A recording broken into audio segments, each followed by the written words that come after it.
Everybody, it's Dr. Sam Robbins. Today's Q&A is, why is my belly so fat? All right. Genetics aside, again, I always keep telling people it's hormones, all right? This is why guys put more belly fat than women.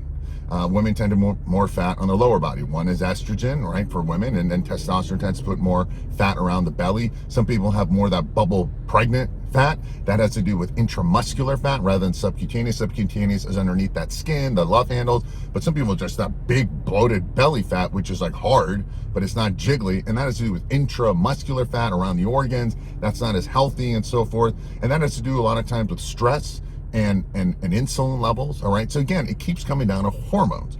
So why is my belly fat? Again, obviously, maybe that's where you put your fat, but there's been times where my sugar levels were too high. My sleep was junk, so my stress levels were higher. My cortisol levels were higher. I was working out like too much. So then I would compensate by trying to eat more, carbohydrates and doing all that kind of stuff. And then all of a sudden I noticed I started getting like love handles and belly fat. And I don't usually, I could, but I don't get belly fat because I try not to get it. So it always came down to stress levels. Then you know what? I magically would take off 3-4 days from the gym, and all of a sudden my belly fat would decrease. Why? Because of cortisol levels, okay? So again, it keeps coming down to hormones.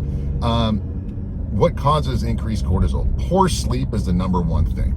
Anything that's going to cause you stress, physical stress, emotional stress. I'm not saying to do away with stress, but anything that tends to cause you stress is going to increase cortisol. What happens to cortisol is cortisol levels go up, blood sugar tends to go up with it.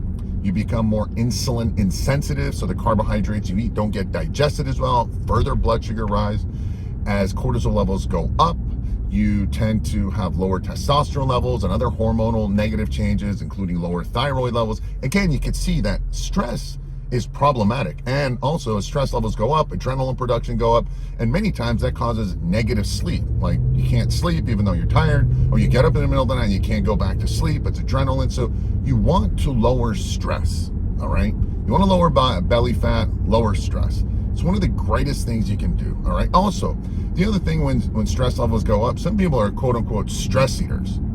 For me, I'm not a stress eater, even though I'll start to get belly fat. But I know a lot of people become stress eaters as cortisol levels go up, blood sugar and all that, and they become eating more, and they're famished all the time. They're hungry, whether their stomach is hungry or they're emotionally, mentally hungry.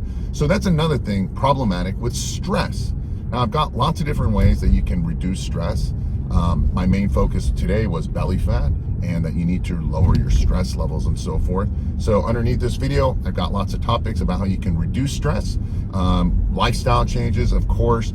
Again, I understand you can't change everything when it comes to stress, all right? It's how you manage it. It's your perception of stress. And there are things you can do for sure. You can take certain vitamins and minerals and herbs that will reduce your stress and cost you no time, no lifestyle changes. And sleep is the greatest thing you can do to improve stress. I don't sleep well, and partly it's just genetics, and the other part is my fault. I'm working late at night. I'm making, things for you guys. I want to help people. I'm replying back to emails and questions, and then all of a sudden I wake up and I'm like, darn it, man. I'm like wide awake now, and then my stress levels are up. Now I got to take this and that to lower my stress levels and improve melatonin, blah, blah, blah. So lower your stress if you want to decrease belly fat. And if you're a guy, you want to improve your testosterone levels, okay? If you want to decrease belly fat. Having low testosterone definitely causes belly fat for guys. Again, improve your hormones, improve cortisol, improve stress, and improve blood sugar levels. But definitely stress is a big factor. And remember, as stress hormones go up, especially for guys and women, testosterone comes down. Yes, women produce a lot of testosterone. It's just ratio-wise is different than men, all right? So you want to improve your testosterone levels, lower your cortisol levels, and vice versa. So there you have it. I hope this was helpful. Check out all the free information underneath this video for better ways and other ways to improve your stress levels and cortisol levels. And let me know if you enjoyed this topic. Let me know below what questions you have about it. Subscribe, click the notification icon if you liked it. And yeah, see you guys next time.